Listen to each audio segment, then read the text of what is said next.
Hi, my name is Luis Escobar, and I work as a storyboard artist on the Simpsons television show. I've been on the show for since 1993, which means I've been working here half my life for 19 years. And in 2002, about 10 years ago, I got laid off the TV show. Back then, I had been working on the show for about nine years, and I had worked my way up in reputation so that I was one of the more preferred layout artists. People wanted me on their crew, and I knew that, and I liked that status, and because of that, I started getting more and more cocky. And it also made me very, very comfortable. And in this industry, being comfortable is the worst thing that can happen to you, because what ends up happening is exactly what happened to me. I started getting lethargic. I thought that anything that I drew was going to be awesome. And then I started phoning it in, basically. I just started doing whatever I wanted. I just did, that'll be good. And then I just turned it in, and it wasn't really all that good. But because I was, one of the best guys or whatever, the more preferred guys, nothing, what could happen, right? And of course, bad quality work equals people not wanting to work with you. So what ended up happening was that I used to be in a lot of different permanent crews, depending on the director, but eventually it stopped happening. I was put into a position of being what was called a floater. And a floater, what they did was they used to help out any crew that was in trouble during revisions. And that was a position you did not want to be in. And the reason why is because being in a revision crew is very, very stressful and time consuming, especially if you're a floater and you got in like 2 weeks before shipping. And that meant that the deadlines were harder, the work had to be done faster, and that doesn't help the quality of your work. And to make things worse, it burns you out. So after I had been doing this, helping out crews for about 2 or 3 shows, I was so burned out, and the quality of my work was so bad that I understood that my work was bad and it was getting worse, and there was no way for me to get out of that hole. It was a downward spiral from that point on, and there was nothing I could do about it. People just didn't want me under permanent crew after that, and I don't think anybody actually knew that was happening. They just didn't want me on their crew. There came a point where one of the directors that was working for me gave me a review, and it wasn't a very good review. It was a okay review, but at that point they were looking to lay people off.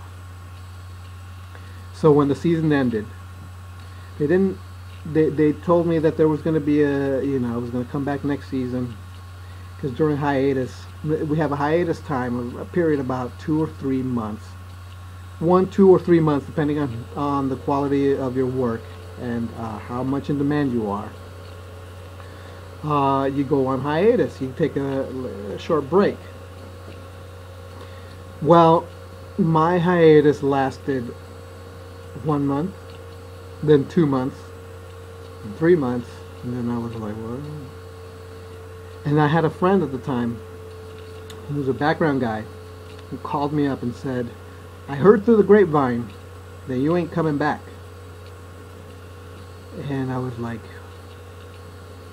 oh man. And I called up and I talked to the producers, and they said, yeah, we'll call you, we'll see what's going on. And they just never did. They didn't call me back. And that was it.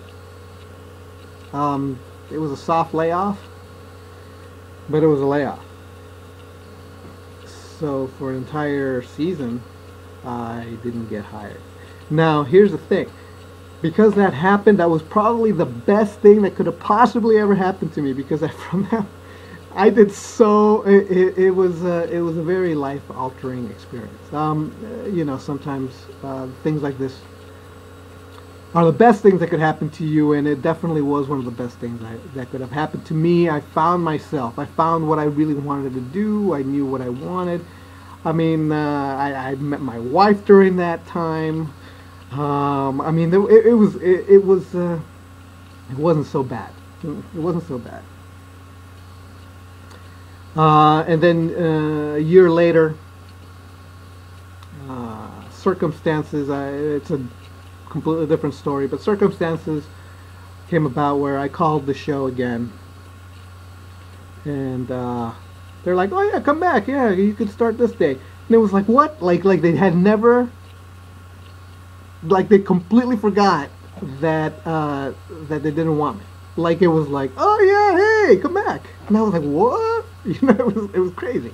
And people were like, "It's about time you came back," and all this other stuff. And I'm like, wow, they totally forgot that I totally blew it like the last season I was working. I'm like, oh, I'm not gonna say anything. I'm gonna do the best work I've ever done ever. And so yeah, from that point on, I've been dotting my I's, crossing my T's, making sure that everything I do is always the best I could possibly do, and I'm not gonna get cocky ever again.